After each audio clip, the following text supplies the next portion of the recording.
전쟁은 잔인했다. 사랑과 평화다. 학본 특별 개정판. 저자 정명석. Audiobook 6.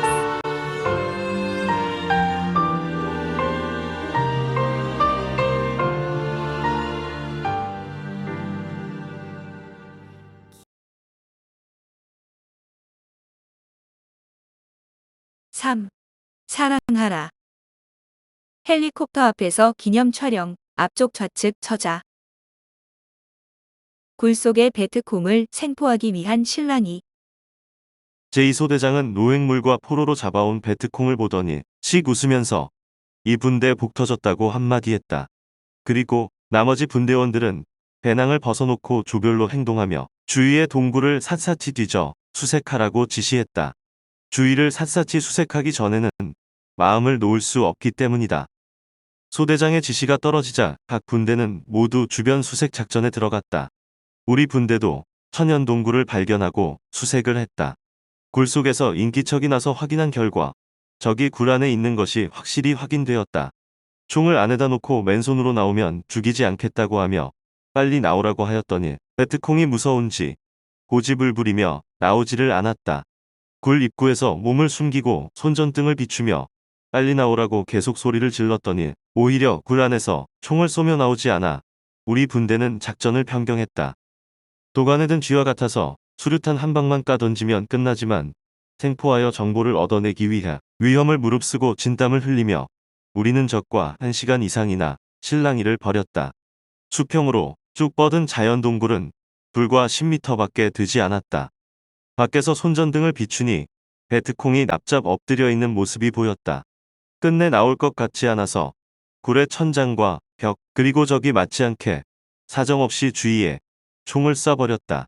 굴 속에는 화약 냄새가 가득하고 돌이 실탄에 맞아 부서져 먼지가 자욱했다. 한참 후에 손전등을 다시 비춰보니 적이 쭉 뻗어 있었다. 아무래도 총에 맞고 죽은 것 같아서 우르르 쫓아 들어가 보니 기절하여 쓰러져 있었다. 질질 끌고 나와서 환한 곳에서 보니 총은 한 발도 안 맞고 사지가 멀쩡했다. 반 시간 동안 있으니 제정신이 돌아왔다. 이 병사 저 병사가 머리통을 툭툭 치면서 이 바보 같은 놈아, 아까 나오라고 했을 때 나왔으면 지옥 같은 고통을 안 당했잖아 하고 한마디씩 했다.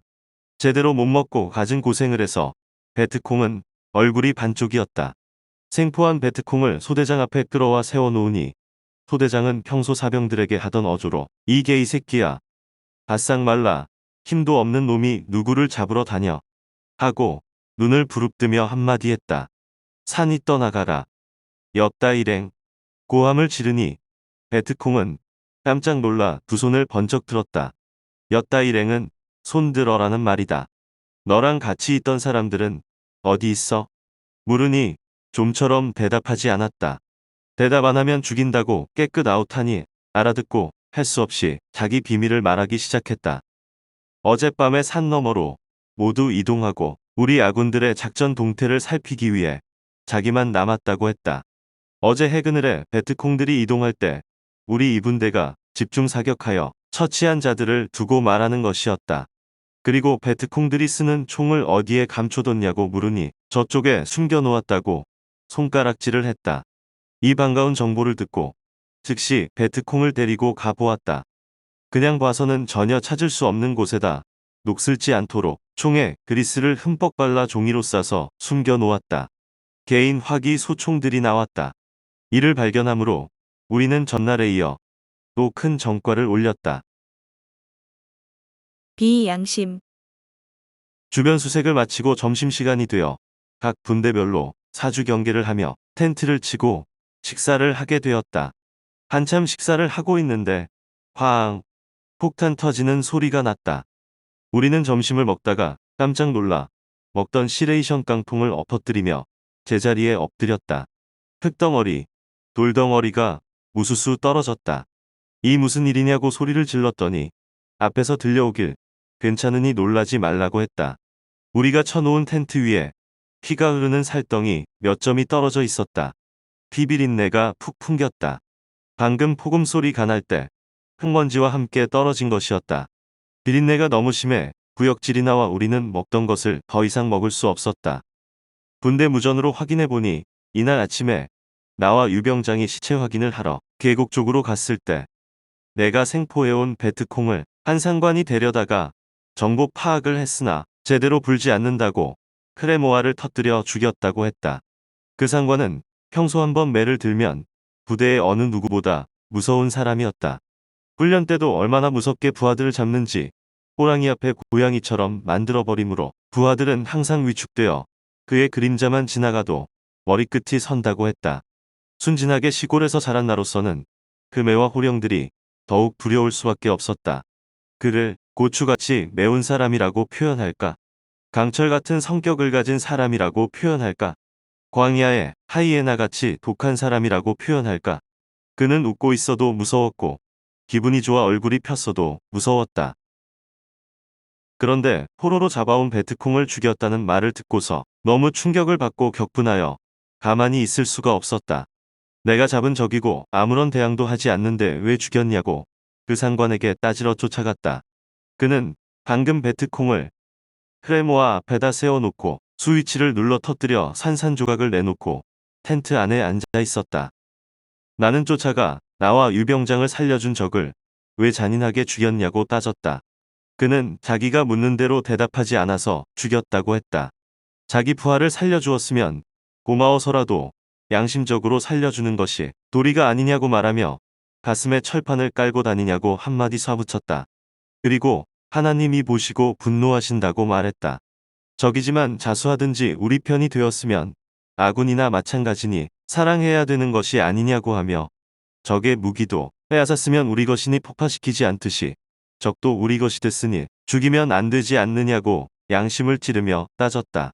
실은 하나님이 내 입을 통해 말하게 한 것이었다. 그 상관은 내 말을 듣고 자기가 너무 잔인한 짓을 했다고 양심의 가책이 느껴졌는지 너 같으면 살려주었겠지. 하지만 나는 못 살려줘. 화가 나서 내가 직접 크레모아로 공중 분해를 시켰다. 라고 말했다. 나는 그에게 아무리 적이라도 너무 잔인하게 다루면 아군들의 생명도 피해를 보게 되는 것이라고 심각하게 말했다. 또한 그 포로는 하나님과 예수님을 믿는 자라고 하며 하나님과 예수님이 어떻게 생각하겠냐고 큰 소리를 치며 말했다. 생명은 생명으로 갚게 되어 있으니 남을 살려줘야 자신도 살지 않겠냐며 아군이 생명의 피해를 보지 않으려면 적의 생명을 아껴줘야 한다고 했다. 그래야 하나님이 지휘자의 생명과 그가 통솔하는 부하들의 생명도 지켜주는 것이라고 말했다. 이는 내 말이 아니라 나를 통한 하나님의 말씀이라고 하며 나는 담대하게 말했다. 이 같은 심정을 모르고 내가 위험을 무릅쓰고 포로로 잡아온 사람까지 죽였으니 하늘도 나도 그를 책망하지 않을 수 없었던 것이다. 이렇게 나와 같이 깨닫고 살지 못하는 자들은 서로 미워하며 총으로 쏴 죽이며 문제를 해결하려 했다. 그는 내 말을 다 듣고 나서 나는 예수쟁이가 아니라 못한다. 내가 지휘관이 되면 너나 그렇게 해라. 하며 비웃었다. 나뿐만 아니라 전우들 모두 피비린내가 나서 비위가 상해 지금 점심밥을 먹다가 못 먹고 있다고 하며 이 베트콩은 꼭 살려줬어야 했다고 다시 말했더니 그는 배고프면 처먹겠지. 했다. 더 말해봤자 심정만 더 상하고 통하지도 않아. 나는 분대로 돌아왔다. 그가 베트콩을 죽인 상황을 옆에 전우들에게 말해 주었더니 모두 그 적은 꼭 살려줬어야 했다고 말했다. 너무 잔인하게 죽인 것을 보고 그가 직접 듣는 데서는 말을 안 했지만 뒤에서는 모두 나쁜 놈, 독한 놈이라고 욕을 했다. 그렇게까지 잔인하게 죽일 필요는 없었다고 모두 수군거렸다. 부대원들의 여론은 곧 하나님의 생각이었던 것이다. 하나님은 불꽃 같은 눈으로 인간이 선악간에 행하는 것을 보신다. 자기를 믿는 자를 죽였으니 심히 분노하심을 나는 그날 느끼고 깨달았다. 왜 포로로 잡아온 자를 잔인한 방법으로 죽일까? 그러면 안 되는데. 하나님은 행한 대로 갚아주시는데. 하고 생각했다. 끝까지 못 지켜줘서 죽은 자에게 죄인이 된 듯했다. 나는 그 순간 죽은 베트콩에게 너무너무 미안한 마음을 금치 못했다. 내가 산에서 데리고 내려올 때는 나에게 총을 안 쏴서 고맙다고 하며 너도 죽이지 못하게 할 것이니 두려워하지 말라고 마음을 푹 놓게 하고 데리고 내려왔는데 이렇게 그 상관이 죽일 줄 몰랐던 것이다. 내가 끝까지 쫓아다녔으면 안 죽었을 텐데. 안타까워하며 그의 영혼을 주님께 부탁했다. 그리고 죽은 그에게 말하기를 육신은 죽었지만 영혼이라도 나의 친구가 되자고 하였다. 그 육신은 그때 산산조각이 되었지만 그 영혼은 편안히 하나님 품에 안겨 지금도 내 친구가 되어 보람된 삶을 살고 있다.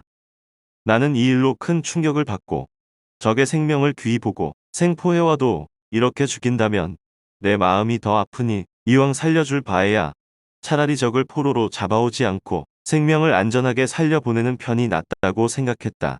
내 여동생으로 보여주며 내 형제와 똑같은 자라고 하나님이 깨우쳐 주셨는데 그를 죽인 것은 내 형제를 죽인 것 같이 악하게 보였다. 아무리 전쟁터라도 죽일 사람이 있고 살릴 사람이 있는 것인데 살릴 사람을 죽이면 더 악한 살인자가 됨을 절실히 깨닫게 되었다. 밀림 속의 명상. 차이산 밤은 깊어 달빛은 밀림 속으로 하염없이 부서져 내리고 두견새는 슬피 우느나. 내 인생 전쟁에 얽힌 사연 안고 홀로 깊은 씨름하고 있을 때 어디서 들려오는 신의 음성인 듯 생명을 사랑하라. 내가 사람을 지었노라.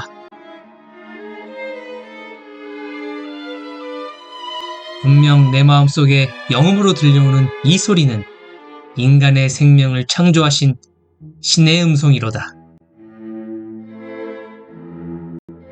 아, 우리는 창조주의 목적에 어긋나 살고 있구나. 비극의 세상, 눈을 돌려 하늘을 쳐다본다. 저 하늘의 하나님은 당신이 창조한 인간이 오늘은 그 어떻게 사는가 쳐다보고 있구나. 죄송스러워 머리를 들고 하늘을 쳐다볼 수가 없구나. 눈을 뜨고 땅을 쳐다본다. 정말 낯이 뜨거워 지구촌의 형제들도 제대로 쳐다볼 수 없구나. 나도 몰래 흐느껴 눈물만 땅에 뚝뚝뚝. 그 후 제대하고 돌아와서 베트남 참전 전우들에게 들은 이야기가 있다.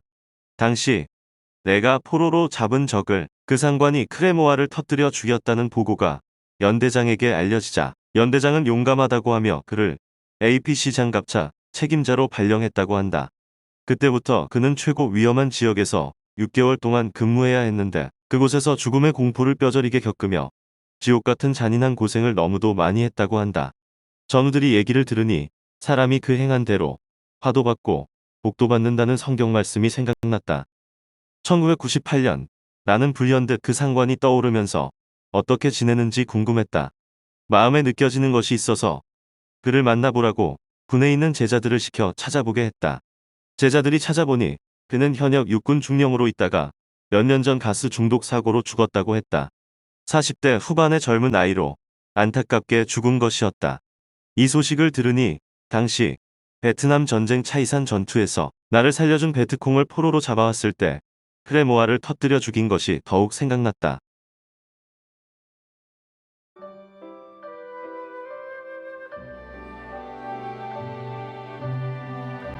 생명보장 1. 벽과 부딪혀 서로 먼저 쏘는 자가 사는 판국에 원수를 사랑하라. 이웃을 내 몸같이 사랑하라. 예수님 말씀 내 가슴에 스쳐온다. 적의 생명 사랑해야 내 생명도 산다고 생각은 하지만 내가 적에게 총을 쏘지 않는다고 적이 나에게 총을 쏘지 않는다는 보장도 없다. 하지만 내가 먼저 총구를 내린다. 오직 전능하신 하나님만 믿고서 나를 구원하신 자, 그 말씀에 순종해야 되기 때문이다. 아, 적도 살고 나도 살았다. 그러하기에 나는 지금도 살아서 존재한다. 그를 사랑하며 오늘도 증거한다. 전쟁에서 나를 쏴 죽이려는 적에게 내가 총을 쏘지 않는 기적을 행하니 하나님도 적이 나에게 총을 쏘지 못하도록 기적을 행하셨다.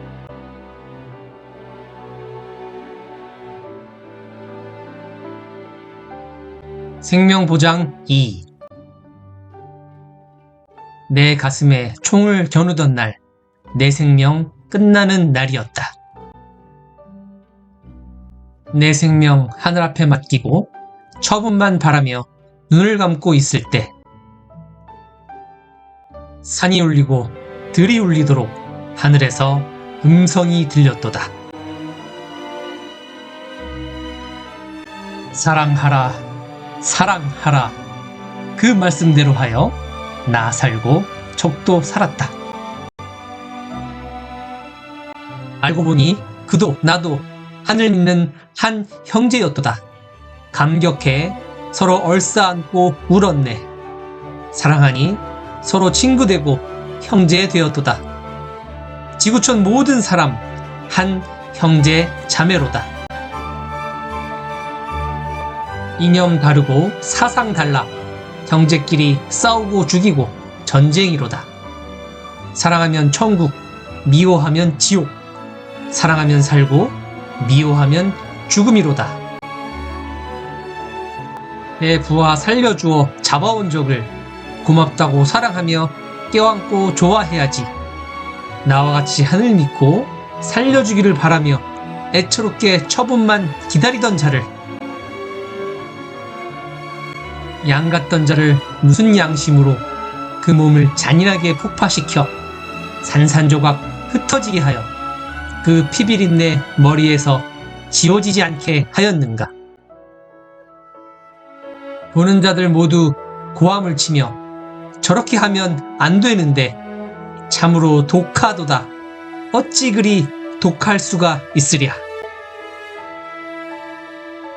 나 살려준 전우 죽였다고 심령의 눈물을 흘리며 하늘 앞에 호소하니 그 순간 하늘도 노하여 그 행한 대로다 하늘 영감 들리더니 인생 40년에 불러봐도 대답 없는 저 세상 사람 되어 두견새만 슬피 우누나. 요즘도 전쟁하는 지역에서 포로를 잡아다 놓고 잔인하게 죽이는 것을 뉴스를 통해 보았을 것이다. 지구촌 누구든지 이를 보는 자들은 정말 잔인한 짓이라고 말한다. 자유를 찾아서 과거를 뉘우치며 아군과 어울려 좋아하던 베트콩을 죽인 것은 너무나도 잔인한 행동이라 아니 할 수 없다. 그래서 이날 오전에 우리 분대가 천연동굴에서 실랑이를 벌이다 생포한 베트콩은 죽이지 않고 시레이션으로 점심을 먹여 배를 빵빵하게 해준 후에 그가 준 정보로 노획한 소총들과 함께 헬리콥터에 실어 후송했다. 고약한 술버릇, 또 한 번에 죽을 고비.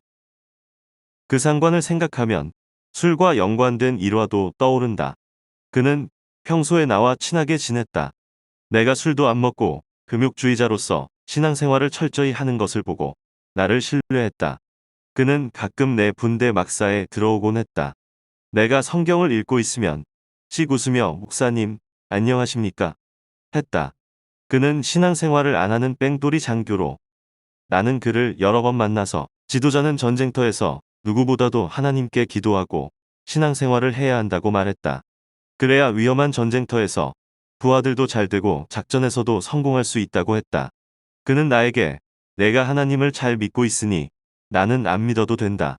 그래서 내가 신앙생활을 잘하도록 신경 써주고 있잖아.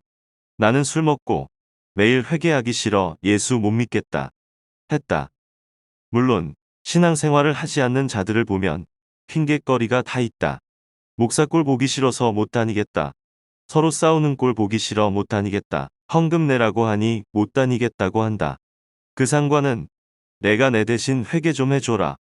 그 대신 내가 너를 잘 대해 줄게. 했다. 그는 이 같은 사고를 가지고 있어 내게 누구보다도 잘 대해 주었다. 알고 보면 내가 하나님을 사랑하니 하나님이 그가 나를 사랑하게 한 것이다. 한 번은 그가 부대 파티에서 나에게 술을 한 잔이라도 먹이려 별의별 짓을 다 하다가 결국 안 되니까 화를 내면서 상권 명령이라고 하며 내 머리에 술 한 잔을 부어버렸다. 그러면서 부하들이 모두 보니까 자기 체면 좀 살려달라고 하며 먹는 척이라도 하라고 해서 한 모금 입에 물었다가 뱉었다. 그것은 포도주였다. 그리고 나니 자기가 드디어 정상병의 기록을 깼다고 하며 다음에는 마을로 외박 나갈 때 데려가 주겠다고 내가 듣기에 거북한 말을 해댔다. 전우들은 술에 취해서 말하기를 그러면 이번 주에 모두 나가자고 소리를 꽥꽥 질렀다. 군대에서나 사회에서나 윗사람으로서 술을 먹지 못하는 아랫사람에게 기어코 술을 먹이려는 사람들은 정말 매너가 매주이고 비인격적인 자들이다. 얼마 후에 모두 마을로 휴가를 나갔다. 그 상관은 전령을 시켜서 나에게 마을에 놀러 가자는 말을 전해왔다. 나는 마음으로도 안 갈 테니 말도 꺼내지 말라고 했다. 내 뇌 속에 거미줄 치는 소리들은 제발 하지 말라고 했다. 전령은 내가 안 갈 줄 알지만 상관이 전달하라 하니까 한 말이라고 했다. 사람들의 심리는 모두 자신들의 행위가 그릇됐든 말든 생각지 않고 자기와 같이 행하기를 바란다. 자기 말을 듣지 않으면 화도 내고 토라져 이지가지 흠을 잡아 떠벌리고 다닌다. 한마디로 표현한다면 무식한 자들이다. 나는 그 상관에게 겉으로 말은 못하고 속으로 말하기를 나 하나라도 정신 차리고 살아야 너도 병사들도 제명대로 살다 간다. 저 사람이 언제 철이 들어서 나에 대해 깨달을꼬 하였다. 그래도 그는 평소 나에게 말장난도 많이 치고 또 전령이 따로 있는데도 내가 거반 전령 역할을 해주었기에 나를 꽤 챙겼다. 1967년 초 우리 중대가 혼바산 기슭의 푸록 마을 근처에 자리 잡고 있을 때다. 한 번은 군대의 분위기를 얘기하면서 H하사가 나를 무고히 미워하고 술만 먹으면 침대 마구리를 빼다가 때리면서 다른 분대원들까지 너무 볶아 먹는다고 말하였더니 그 상관은 화를 벌컥 내면서 이 새끼 그지려고 환장을 했다. 자기 부하인가? 내 부하지. 하며 향도를 시켜 그를 당장 끌어오라고 했다.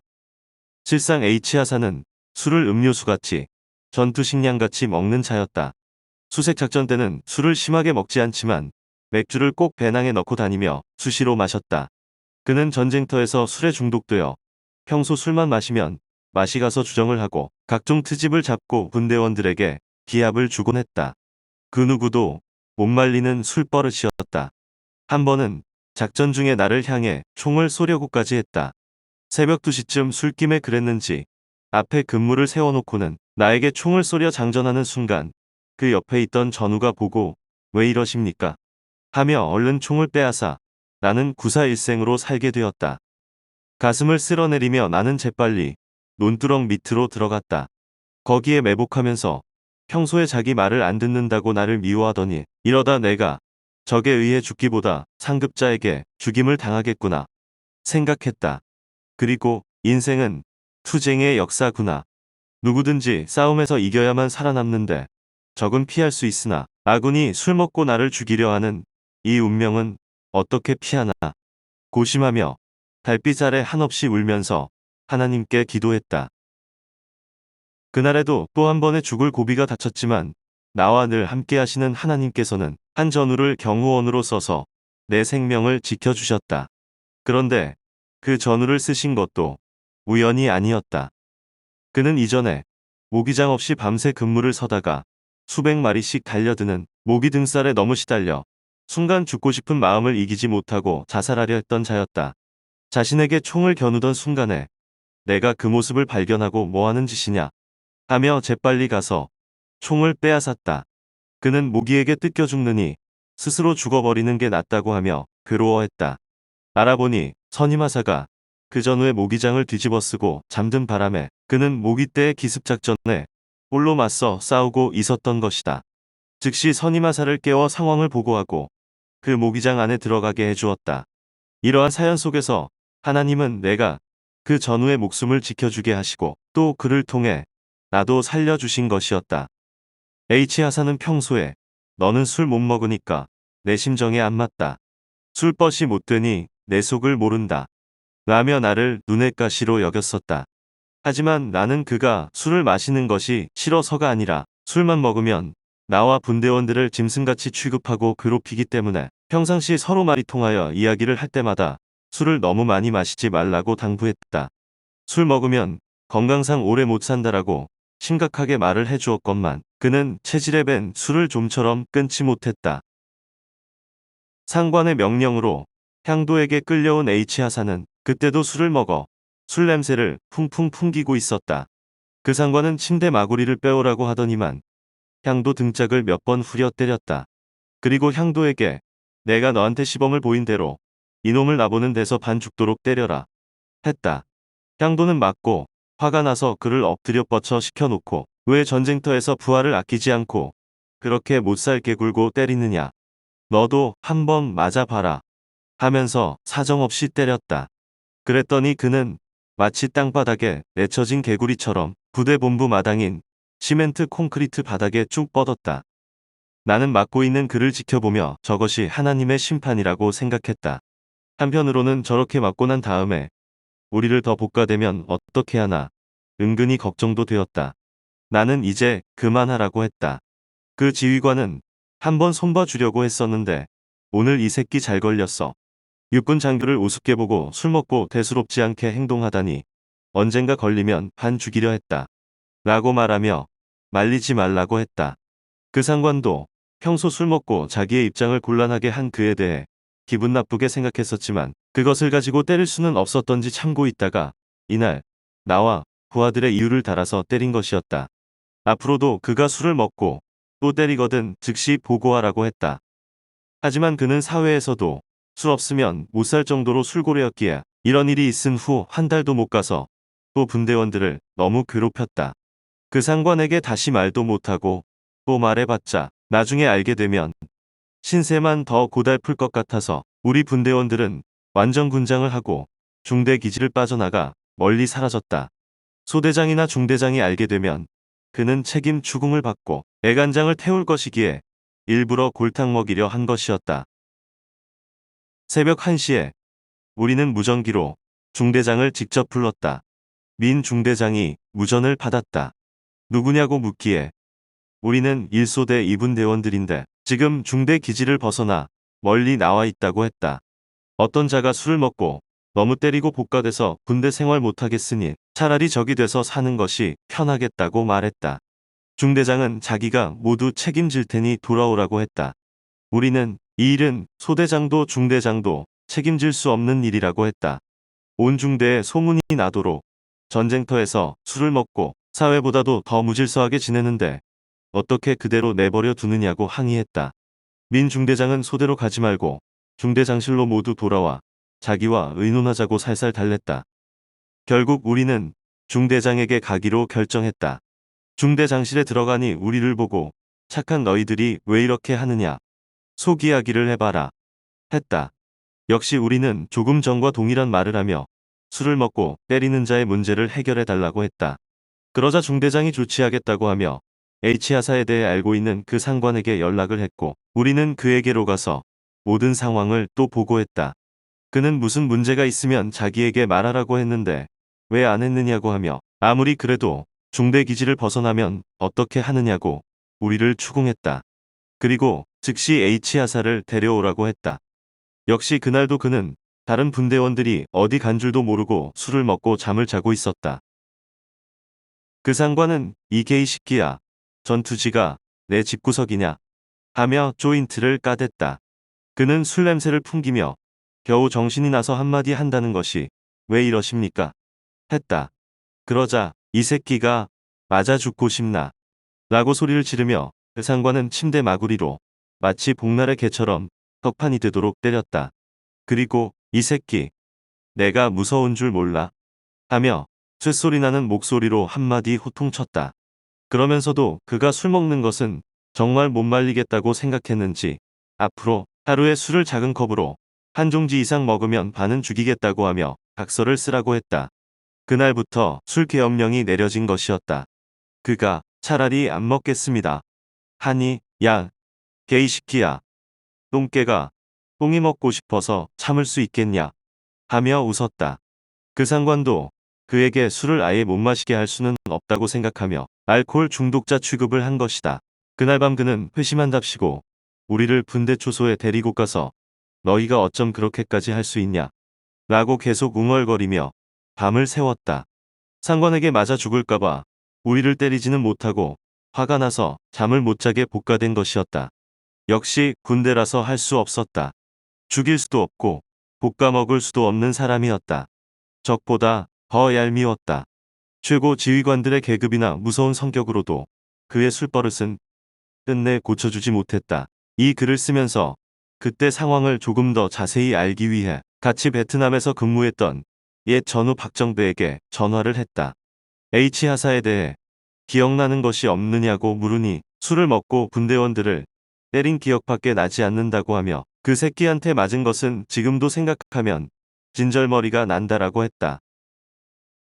이놈의 술은 군대뿐만 아니라 사회에서도 가정에서도 마찬가지다. 한 사람이 술을 먹음으로 인해서 주위 사람들이 얼마나 많은 고통을 받는지 모른다. 술 때문에 죽기도 하고 망하기도 하는 자들이 많다. H하사도 술을 먹으면 기분이 좋아진다고 하면서 도를 넘어 부하들을 괴롭혔으니 45년 이상이 지난 오늘에도 그때를 생각하면 참 억울하기도 하고 분통이 터져 기록을 남긴다. 하나님의 방법대로 해야 모두 산다. 앞에서 이야기했듯이 차이산에서 만난 베트콩이 내게 총을 겨누는 극적인 상황일 때 하나님의 음성이 들렸다. 이로써 나는 참으로 하나님이 살아계신다고 시인하게 되었다. 그 음성이 들리지 않았으면 어떻게 해야 할지 몰라서 죽었을 것이다. 인간의 방법으로는 한계에 부딪히는 상황이었다. 이와 같이 인간이 막다른 골목에서 더 이상 살 수 없음을 나로 확인하여 깨닫게 하고 오직 하나님만이 살릴 수가 있다는 것을 확실히 믿게 하였다. 내 방법대로 했으면 나도 죽고 그도 결국 죽었을 텐데 하나님의 방법대로 하니 둘 다 살았다. 하나님의 음성을 듣고 원수를 사랑하라는 생명의 말씀을 지키어 서로 죽을 수밖에 없는 곳에서 서로 살게 된 것이다. 지금도 나를 따라오는 온 세계 제자들에게 이렇게 인생을 살아야 된다고 생명의 말씀을 가르친다. 언제든지 극적인 어려운 일을 당할 때마다 그때 상황이 다시 선연히 생각나며 사랑하라. 사랑하여야 너도 살고 그도 산다. 하는 영감의 음성이 동일한 내용으로 들린다. 정말 괴롭지만 존재하기 위해 죽도록 실천할 뿐이다. 신은 이 세상 모든 사람들에게 기본적인 은혜를 주신다. 악한 자에게나 의로운 자에게나 비를 내려주시고 해를 비춰주신다. 그러나 각자가 하나님께나 사람에게나 만물에게까지 행하는 대로 그 행실과 마음에 따라 갚아주심을 깨달아야 되겠다. 나와 같은 방법이 아니더라도 모두 환경과 처지에 따라 각자 죽을 고비에서 하나님이 살려주셨음을 깨닫고 이 사실을 알기만 하지 말고 지금부터라도 그에게 감사하며 그를 사랑하며 살진대 하나님의 한량없는 축복이 영육간에 충만할 것이다. 전쟁도 이와 같이 하나님의 방법대로 하는 사랑의 전쟁이어야 평화를 가져온다. 사랑의 전쟁만이 개인의 전쟁과 미움과 싸움도 민족의 전쟁과 싸움도 끝나게 한다.